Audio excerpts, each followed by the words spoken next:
venture into the third part, which is into the belonging together of the disparates. Now we're going to talk about Heideggerian Kabbalah. Numerous scholars have noted Heidegger's indebtedness to Christian mysticism, as well as his affinity with Taoism and Buddhism, two channels of inspiration that he himself has acknowledged. I try to expand the canvas by including Kabbalah in this mix. And so the argument I offered is both historical and phenomenological. That is, I entertain the possibility, and Michael touched upon this to some degree, that Kabbalistic motifs may have been transmitted to Heidegger through secondary channels. And here are two names that Michael mentioned. I would reiterate: Jakob Böhme and Schelling. But I also insist that of greater significance are the affinities between the two corpora.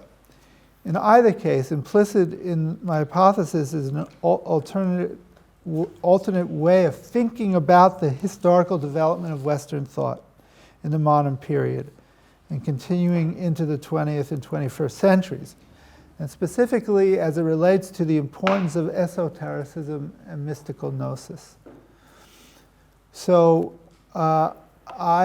this is going to be a point that I'm sure we're going to discuss in more detail together. But my supposition is not only or primarily historical, at least as the matter of history is typically conceived.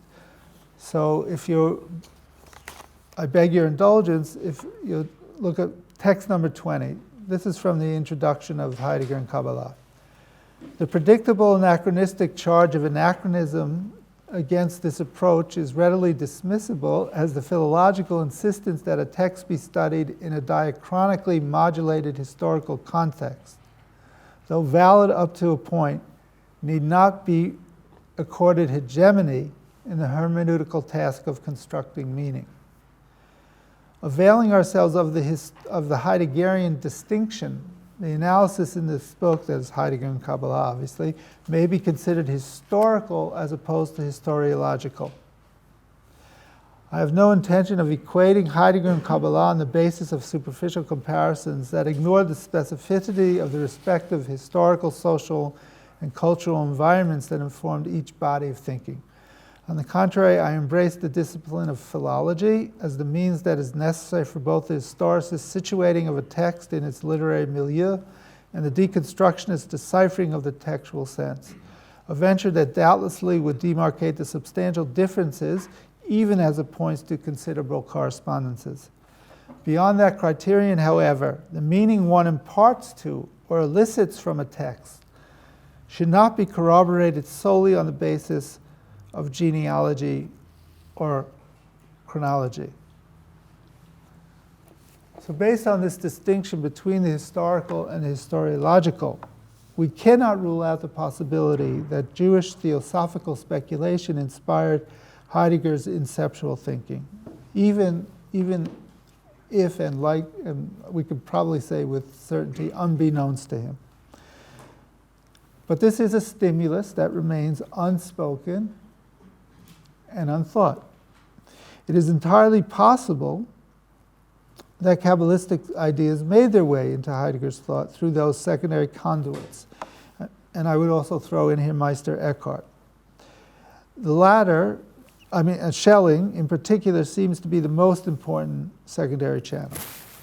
This I elaborate on various themes and Schelling that bear the imprint of Kabbalistic theosophy on the one hand, and it impacted the path of Heidegger's thinking on the other hand. For instance, I argued that Heidegger's understanding of the origin of time-space within the revealing concealing of the Abgrund, which constitutes the essence of truth, is indebted to Schelling's rendering of time as the space of the Ungrund, the infinite within which the oppositions are preserved in an indifference that resists the identity of identity and non-identity, which would be his critique of Hegel. The terminology of Schelling is appropriated from the mystical theosophy of Böhme, which is ideationally, if not textually, related in turn to the Abgrund of Eckhart. An intellectual trajectory that Heidegger noted with regard to the paradoxical notion of God becoming the ground of the emergence from himself to himself of that which is not himself. But this may also reflect Kabbalistic speculation on Ein Sof. Now again, I mean, he's explicating Schelling, and I think Schelling was influenced by the Kabbalah. But even if we don't want to admit that, Heidegger's language here of God becoming the ground of the emergence from him to himself of that which is not himself is an incredibly succinct articulation of the myth of Tzimtzum in Lurianic Kabbalah. But I do think that there is a more direct channel of influence, although it's indirect for Heidegger via Schelling.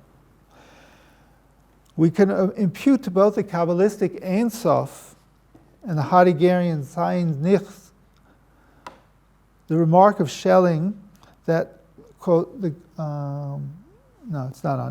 Godhead in itself neither is nor is not. Or, in another expression, I'm still quoting from Schelling, the Godhead is as well as is not. It is not in such a way that being would be fitted as something differentiated from its being, since it is itself its being, and yet being cannot be denied to it precisely because in it being is the being itself. Okay, so that's all Schelling. The Kabbalist portrayal of Ein Sof is discernible in Schelling's depiction of the Godhead as indivisibly and concomitantly the eternal yes and the eternal no. And hence the symbolic notation for the two forces, which act with free unity within the Godhead, is A plus B.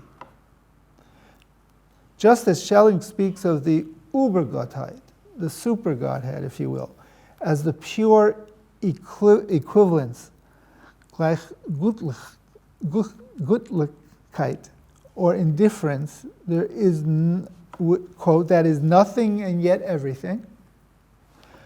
So Ein Sof is characterized as the non-ground wherein being and nothing do not coincide in the identity of opposites, but endure as equal in the opposition of identity. And the word that the Kabbalists would use, going back to the 3rd, 13th century, for this pure equivalent is hashva'ah. Right? So that's the term that they use. And by hashva'ah, which comes from a root which means to be equal, but they're using it in order to connote this sense of indifference in the meaning of two things being identical, or really in the Heidegger's language being the same, because the difference is preserved, or what Schelling called indifference. And hence, I mean, the ultimate point you reach in this thinking is that being is nothing in the nothing of being, and nothing is being in the being of nothing. Okay. Even more Kabbalistic in its inflection is Schelling's description, picked up by Heidegger, of God's self-becoming as arising from the yearning of the eternal will to give birth to itself. An idea that likely came to Schelling through Boehme's portrayal of the theopoetic desire and autogenesis of the Ungrund. From Schelling's teaching, Heidegger concludes that, quote, I should have put this on the handout, we must not take the two determinations out of this circle, immobilize them, and set what is thus immobilized against each other in a seemingly logical thinking. Here a contradiction undeniably appears. The ground is in itself what supports what emerges and binds it to itself. But as emergence from itself, existence is what grounds itself on its ground and founds it explicitly as its ground. Perhaps most significantly, and I've already touched on this, but I'll elaborate now, are the traces of the Kabbalistic idea of tzimtzum, the contraction or withdrawal in Schelling and then Heidegger. Consonant with the Kabbalists, Heidegger grasped that the manifestation of the hidden essence of being consists of its refusal to be manifest.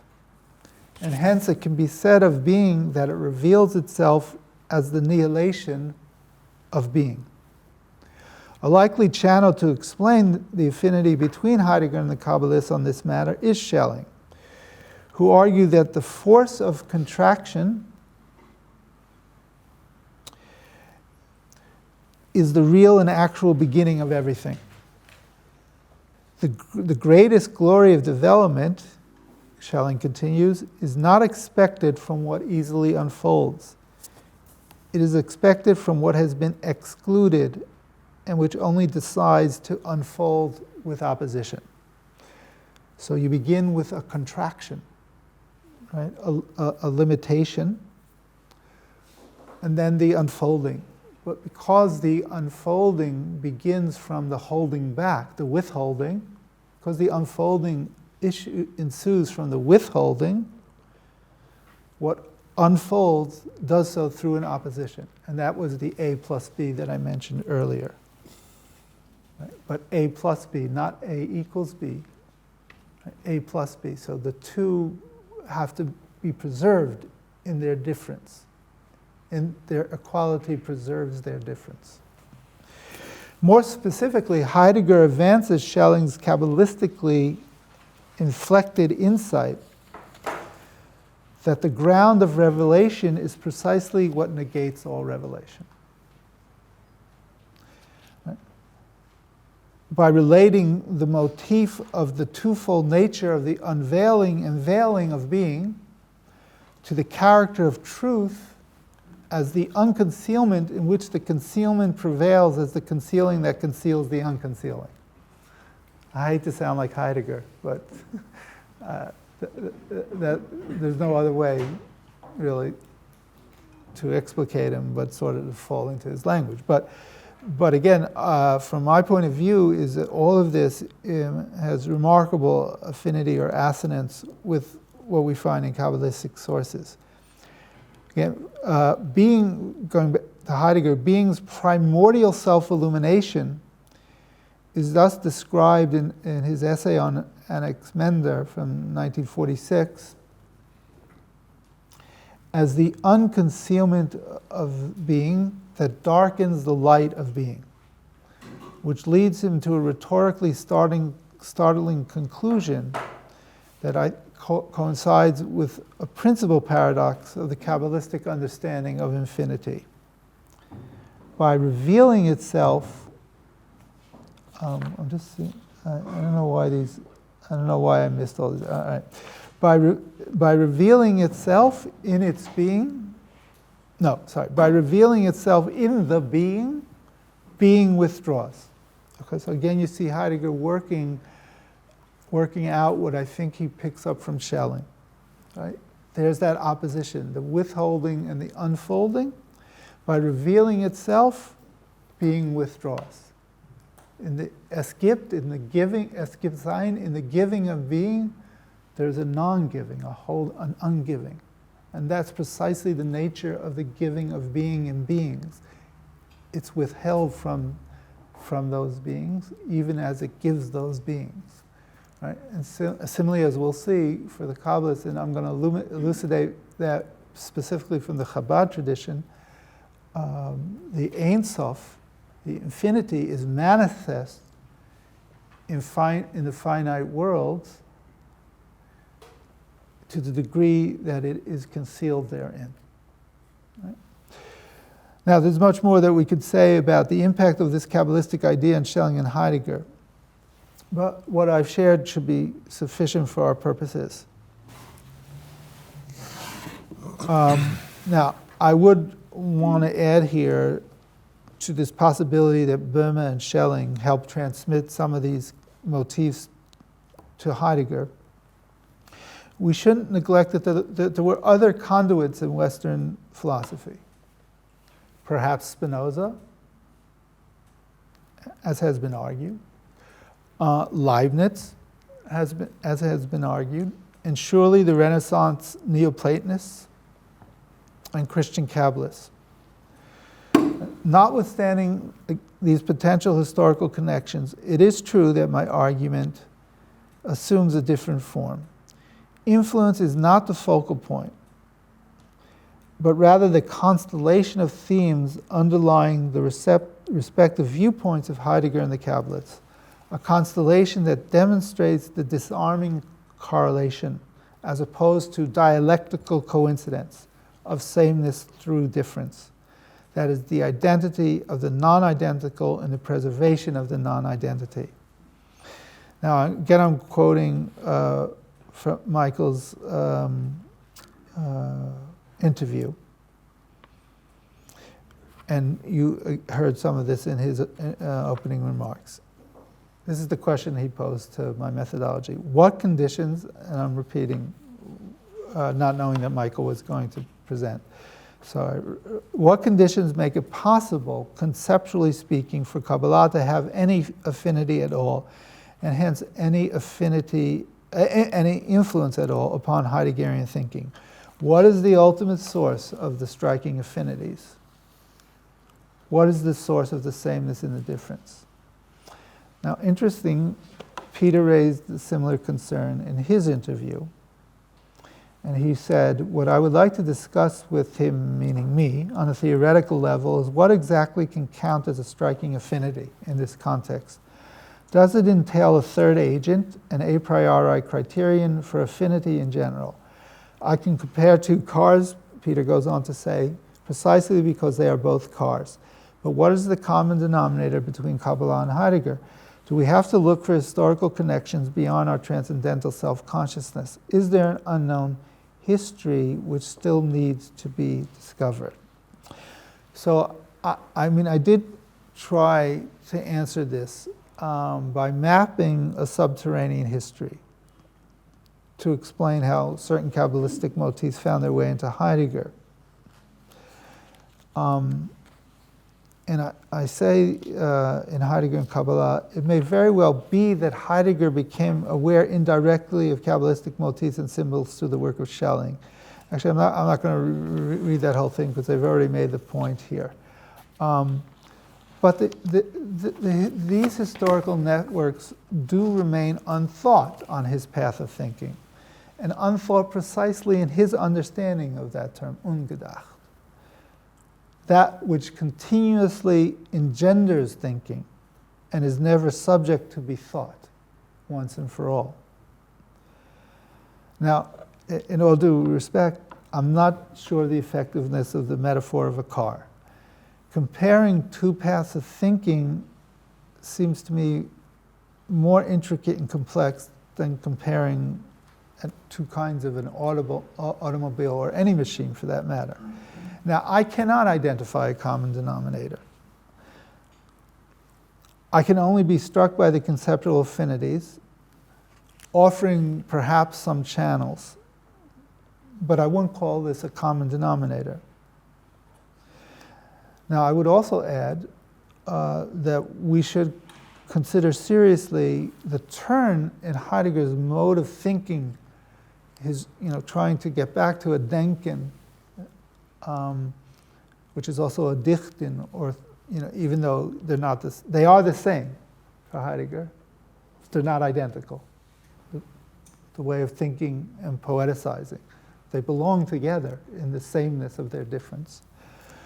All of that seems to me remarkably close to the midrashic method of the rabbis, right? Thought doesn't present itself systematically. It presents itself exegetically. For the rabbis, it's the revelatory text of Scripture. For Heidegger, it's the pre-Socratic dicta and several German poets. that he admired and commented upon. Now, I do appreciate almost a psychological and certainly an intellectual desire to settle this issue based on primary or secondary influence. However, from my vantage point, and this is open to debate and discussion, there is no source, either in the Kantian sense of transcendental preconditions or in some Jungian sense of a transcultural archetype, to explain this sameness within difference. The sameness emerges from the discernment of difference, and the difference from the discernment of sameness, and the way you get there is through textual immersion, by immersing yourself in these different, very difficult corpora. So the comparison of Kabbalah and Heidegger yields, in the latter's terms, a meditation on the same, as opposed to the identical, within which the differences become more blatant in light of the common ground. That is precisely the divergence that explains the convergence. Now, in Heidegger's own language, and this will be text 21, in the 1929-1930 lecture course on the fundamental concepts of metaphysics, he says as follows: what is the comparative examination that is most approachable and adaptable method? Because in the process of making and grasping distinctions, we can first really glimpse whatever is coincident and the same. Again, you have to be very attuned to his language of same, because we know what he means by sameness. Or consider the articulation in the preliminary considerations of the lecture course given in the winter semester 1931-32 at the University of Freiburg, published as The Essence of Truth. This will be text 22. But we discover what is universal to all only by comparing particular things and observing the sameness of what they have in common. Heidegger here has anticipated Derrida's notion of a universalizable culture of singularities. But this is something which is too complicated to explore here. So, I don't want to belabor this, but in my prepared comments, I said at this point I have to address the proverbial elephant in the room, and that's Heidegger's personal involvement with National Socialism.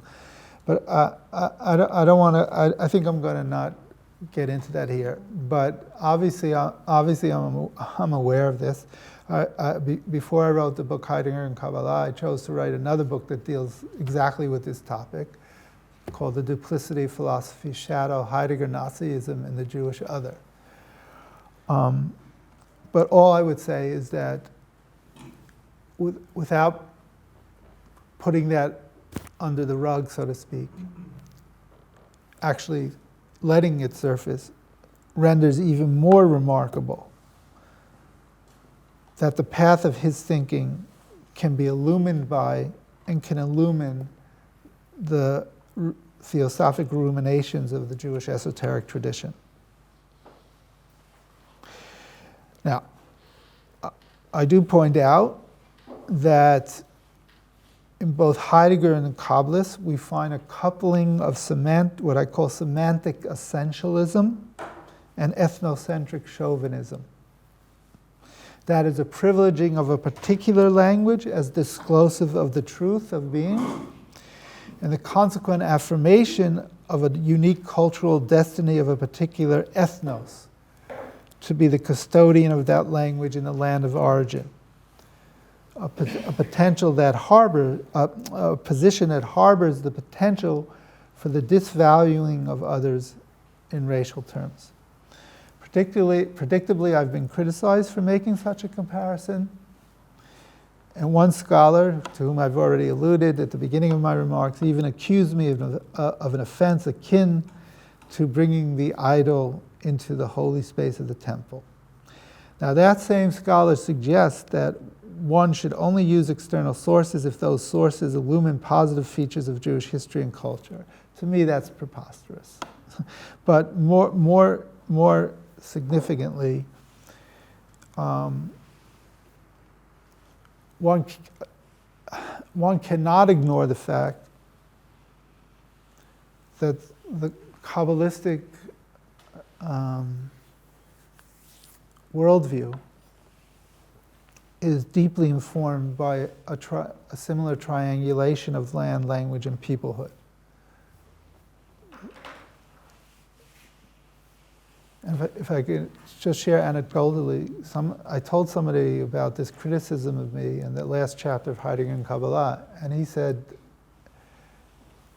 remarkably, you've been immersed in this material for over 4 decades, and you haven't lost your moral purchase. You haven't lost your moral purchase, meaning that I can be critical of what I find in the Kabbalah, even though I've spent my life studying those texts, unapologetically marking a very problematic dimension of the Kabbalah. Let's just leave it at that. Okay, so I want now to move to the last section, where we get into more specifics on the Heideggerian reading of Kabbalah and the Kabbalistic reading of Heidegger. So I delineated 3 Heideggerian themes that were most central to my previous efforts to offer a cogent philosophical exposition of the Jewish mystical material, and that are further developed in Heideggerian Kabbalah. 1, the depiction of truth as the unconcealedness of the concealment of concealment. 2, the construal of language as a house of being, within which all beings are disclosed in the nothingness of their being. And 3, the understanding of the origin of time-space arising from an inceptual act that is concomitantly a constriction and an expansion, a withholding of the boundless ground that results in the self-extending delineation of boundary. So today I'm just going to elaborate on the first topic. So I have been struck by the way Heidegger's conception of truth as the clearing for the self-concealing of being, or the lighting up, the Lichtung, the bringing to light of what remains enshrouded, well captures the paradox of secrecy and what I call the me-ontological understanding of the infinite non-being at play in Kabbalistic texts. The clearing within which beings are unconcealed is the concealment of those very beings. Kabbalists, in my opinion, would surely assent to the Heideggerian assessment that the nature of nature, physis, is such that every being we encounter, quote, keeps to this curious opposition of presence, and that it always withholds itself at the same time in a concealedness. I'm just going to repeat that. Heidegger, when he's delineating what the nature of nature is, he says, it keeps to this curious opposition of presence in that it always withholds itself at the same time in a concealedness. The concealment that occurs within the clearing is thus a form of dissembling, whereby the being that appears presents itself as other than it is. Okay. And he says that concealment has that dual sense of covering, hiding, but also of dissimulating or dissembling. Now, this insight into the concealment that conceals and dissembles itself leads Heidegger to the disquieting conclusion that the unconcealedness is dominated by a denial and takes the form of a double concealment, the concealment of the concealment, such that truth in its essence is untruth.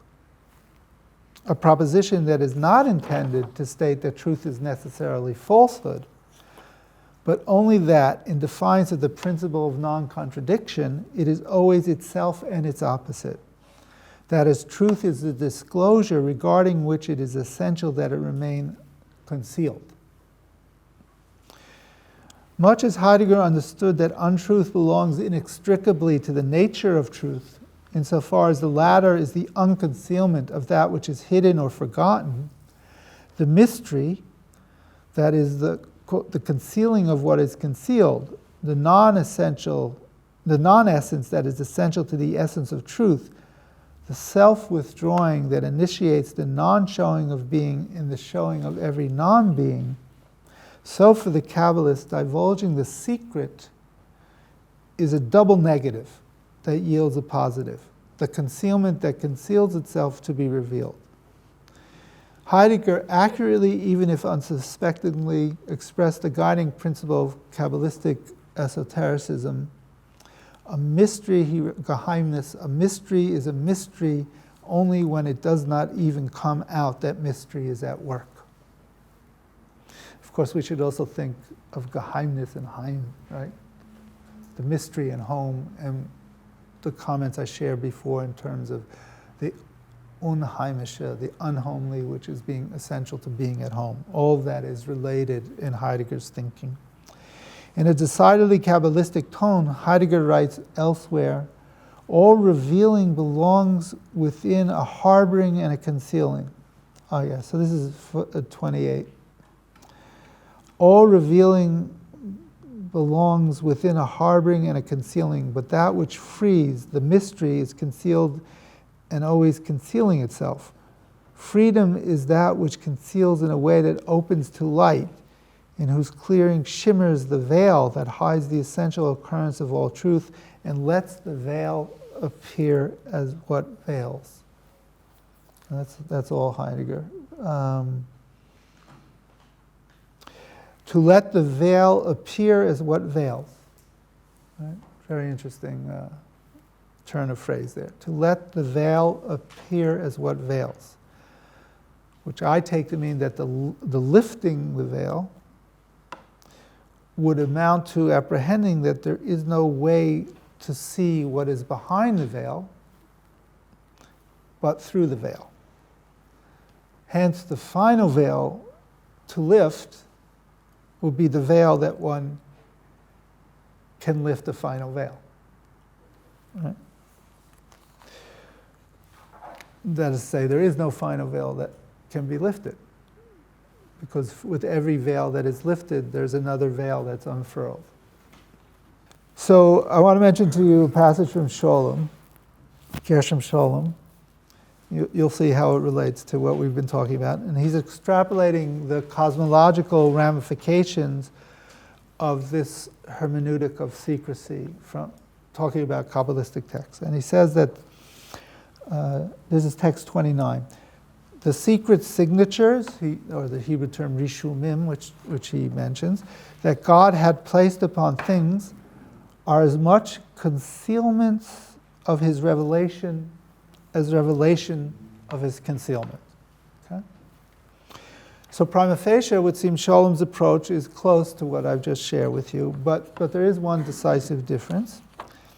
When Sholem writes that the concealment of the divine revelation is a revelation of the divine concealment, he has in mind something akin to Hegel's dialectic, which would posit a sublation, an aufheben of the antinomies, such that there is a synthesis in which one thing becomes its opposite. Right?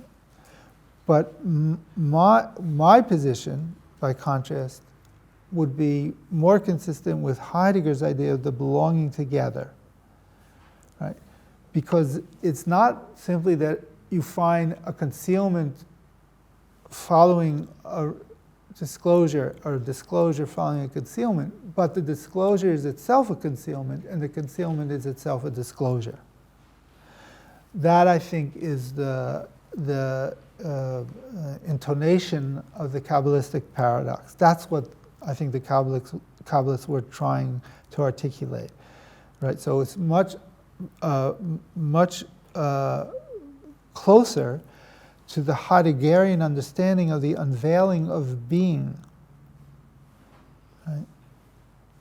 Where every unveiling is the veiling, and every veiling is the unveiling. Now, to bring it to the Kabbalistic Ein Sof, the infinite, which I'm taking as parallel to Heidegger's Sein, Heidegger's idea of being,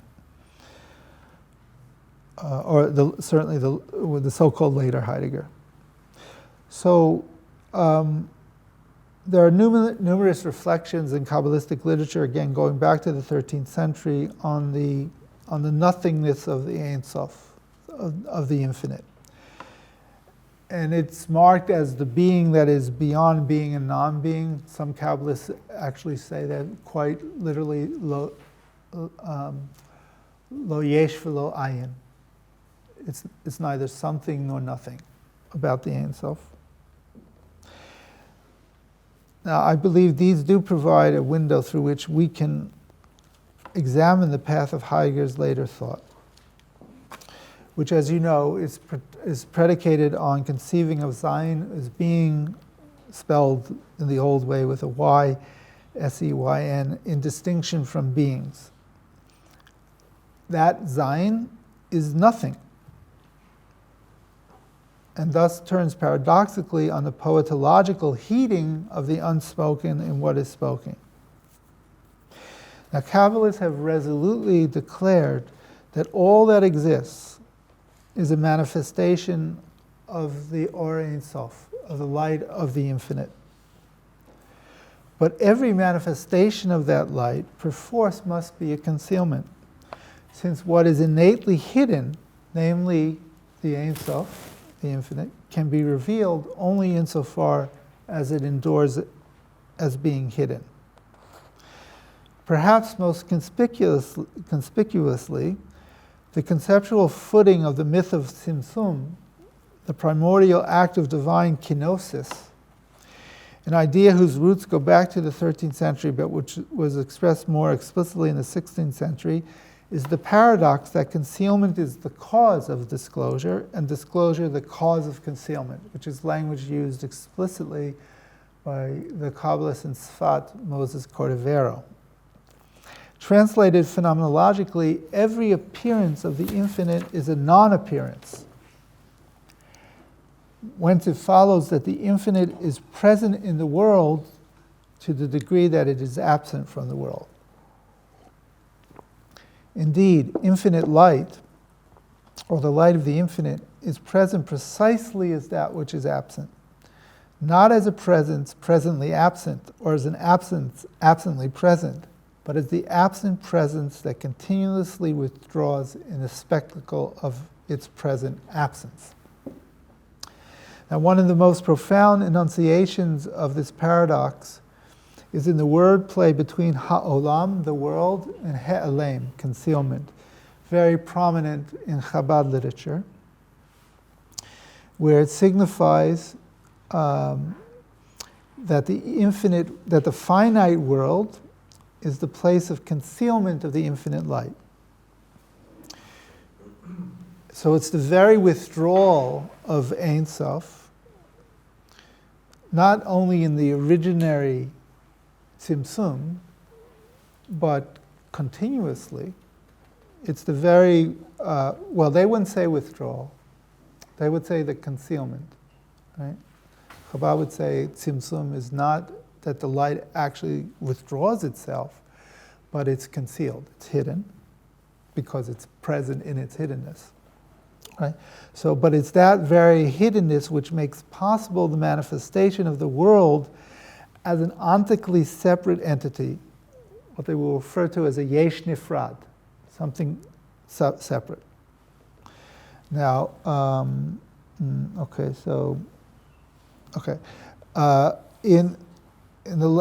quoting here the language of the sixth master in the tradition, Yosef Yitzchak Schneerson. There were seven, in the Chabad Lubavitch tradition, there were seven masters, from Shneer Zalman of Liadi, also known as the Alter Rebbe, to Menachem Mendel Schneerson, just known as the Rebbe, the seventh Rebbe. So the sixth Rebbe, Yosef Yitzchak Schneerson, known also as the Rayatz, was the father-in-law of the seventh Rebbe. And he said in one of his discourses that there's a ribui tzimtzum ha'alamot v'hastarim. There's a plethora of contractions, concealments, and cover-ups. He's explaining the nature of the world, the nature of nature.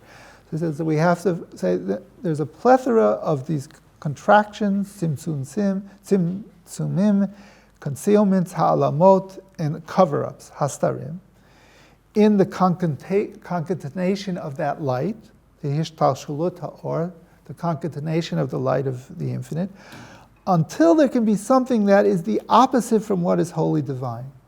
Ad sheyachol liyot davar hahefech me'eluhut lagamrei. So notice he's saying that in order to have a world, in order to be able to perceive a world as something separate from divinity, there has to be this plethora of contractions, concealments, and cover-ups. But that is only apparent, as he points out. This sense of davar ha'hefech me'eluhut lagamrei, something that is opposite of that which is wholly divine, he says that's only apparent insofar as there is nothing, and I would add here the word ontological. There's nothing ontologically real behind the semblance of this world. But the essence, the atzmut, that is so limitless, it can't even be delimited by the term Ein Sof. So ontologically speaking, there's only one substance. There's only one being. And that is the being of the infinite that can manifest itself only by concealing itself. Again, what does it mean to speak of the world as concealment? Now, is this to be understood as an expression of acosmism? I think the term, did you use the term acosmism? Mm-hmm. Yeah. So is this idea to be an expression of acosmism, which philosophically means a denial of the ontological independence or reality of the world? How do we square this idea with the repeated emphasis in Chabad teaching, made especially popular by the seventh master, Menachem Mendel Schneerson, based on a midrashic formulation that the Holy One created the world because he desired that there would be a habitation below. You see this over and over emphasized in Chabad teaching. Dira b'tachtonim in Hebrew. So how can we affirm, on the one hand, that God desires a habitation below in the material universe, and on the other hand, that the corporeal world is nothing but a concealment of the infinite light of divinity? So the key to resolve this apparent inconsistency is found in a paraphrase in the works of the Chabad Lubavitch masters of an expression found in the Zohar, Le'ela ad ein sof u'latata ad ein tachlit, above without end and below without limit. Now I'll give you one example how this is interpreted in Chabad, and I think this is on the sheet. Yes, this is text number 30. This is from the fifth master, the Rashab, Sholem Dov Ber Schneerson. He writes, "It is known what is in the Zohar and the Tikkunim," referring to the passage I just cited for you, that the infinite light is above without end and below without limit. Okay, so in the text of the Rashab, he goes on to have a long discussion about the terms Ein Sof and Or Ein Sof. I'm not going to get into that, but I want to turn to the way his son, the sixth Rebbe, interpreted this Zoharic language, and it's from the text he prepared, a very famous text, Batila Gani, which is a discourse he prepared the anniversary of the death of his grandmother, which turned out to be his own death, which is Wednesday 10th of Shvat, which is Wednesday of this week, the 10th of Shvat, from the year 1950. And this is text number 31. So it's very appropriate that this text was chosen. Thus, what is said below without limit, the intention is that the disclosure and the dissemination, hagilui v'hahitpashatut, is in the aspect of the infinite and without boundary at all. V'chinat ein sof u'bli gvul klal. For the light itself is infinite, and the reason for this matter is that the light is in the likeness of the luminescence, ha'or hu me'ein ha'ma'or, And this is the issue of the status of the light. For even though the light is only an illumination and not an essence, its prestige is still that it is in the likeness of the luminescence. And inasmuch as the essence is in the aspect of proliferation and the aspect of affinitivity, it follows that the light, which is in the likeness of the luminescence, is in the aspect of infinitivity. Okay. So, very kind of, what I've translated here as luminescence is the Hebrew term ma'or, which the Chabad masters use to refer to the essence, the atzmut, or the mahut, the substance of Ein Sof. So they distinguish between the ma'or, what I've translated here as luminescence, and the or Ein Sof, the light of the infinite. Okay, so, what he's saying is that, it is the light of the infinite that in the Zoharic language is above to no limit, or to no end, and below without limit. But that is all an expression of that luminescence, which is the essence and the substance of infinity. That's why I chose that passage. So returning to this chapter, in the 13th chapter of that Bati Lagani discourse, so he says there, thus what is said below without limit refers to the disclosure and the dissemination. This is text number 32. In the aspect of that which has no end and no measure, and verily without boundary until it is below. Ubli gvul mamash ad lamata mata. In the very last gradations that are the lowest. So it goes all the way down. And this is the infinite light below without limit, for the dissemination of the light is in the aspect of the infinite and without any boundary. Okay? So, okay, I got another example from the 7th Rebbe, but maybe I will skip that. Only kind of to summarize it, what he's saying is that all of the worlds, the generation of all the worlds, are made possible by not the ascendancy of the infinite light above, but it's being proliferating below without any limit. Okay, so there's more. I'm going to skip some of the more complicated discussions here. I guess the main point I want to derive from all of this is that the only way to make sense of the very strong emphasis of these two ostensibly contradictory claims, on the one hand, that the world is a concealment of the infinite, and on the other hand, that the only way to account for the world is by this process of the light of the infinite extending endlessly or limitlessly. How do you make sense of that? How can it be both? So, to my mind, the only way to make sense of it is to take hold of the paradox. That the disclosure, the manifestation, is at the same time the concealment. Otherwise, I don't know how to make sense of these two things. But once you understand the paradox, a la the Heideggerian motif of the withholding of being in its very unfolding, then you can, it's still a paradox. You don't untie the knot of the paradox, but you can take hold of the paradox.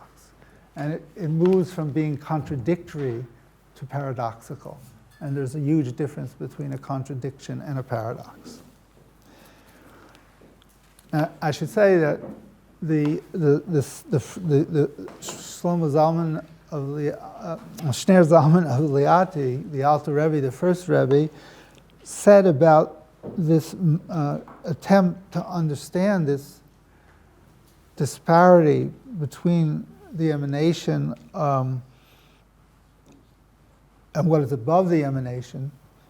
He said it's an inscrutable comprehension. He called it a haskala mufla'at, which means, as apropos I was having a conversation, it means that through thought we are led to think what is more than capable of being able to be thought. Right? So thought brings us to its limit. Right? So again, to return to the main point here, from pondering the imponderable paradox, that the infinite itself is found below in the finite without limit, right? Which is to say, in their language, the illimitable partition, the hit chalukut, and the limitless plurivocality of this concatenation, ribuy ha'ishtalshalut, in the world of discriminated beings, we can ascertain the integration, the hit kalulut, of the simplicity of the oneness, the achdut hapshuta of the infinite, whose absolute determinacy is determined by the indeterminacy of the many. So that's the paradox that we can elicit from Chabad literature, and it has an unnerving resemblance, in my opinion, to Heidegger's understanding of nature, which I mentioned before, based on his interpretation of Heraclitus. That is, the nature in its physicality is the concealment that discloses the concealment, in Chabad language, of the Or Ein Sof, the light of infinity. Okay, so sort of coming towards the conclusion here. I want to mention something that is often not mentioned, and it relates to my teacher, Alexander Altman. Now, we've discussed briefly the relationship of being and nothing in Heidegger, and the way in which it should not be understood a la Hegelian dialectic, but as the belonging together of the same, which means that which persists is irreducibly different. So, in his essay, What is Metaphysics, from 1929, Alexander Altman was speaking about how Heidegger's idea, how the nothing makes possible the disclosure of what is. Oh, sorry, that's commenting on Heidegger's What is Metaphysics from 1929, where he speaks about the nothing as the disclosure of what is. Altman wrote in his study in 1930, Metaphysics and Religion, and I quote, this is text number 34, "Therefore, the basic question of metaphysics is asked correctly only when it admits the question of the nothing into the problem of being as a constitutive member of the problem." Now, you will recall that Heidegger famously concluded his essay with what he calls the basic question of metaphysics: why are there beings at all, and why not rather nothing? Huh? What? It's Leibniz. It's like, okay. Well, it's also Heidegger.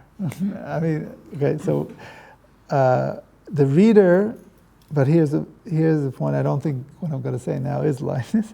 The reader attuned to Heidegger's analysis well knows that this question is actually not a question at all.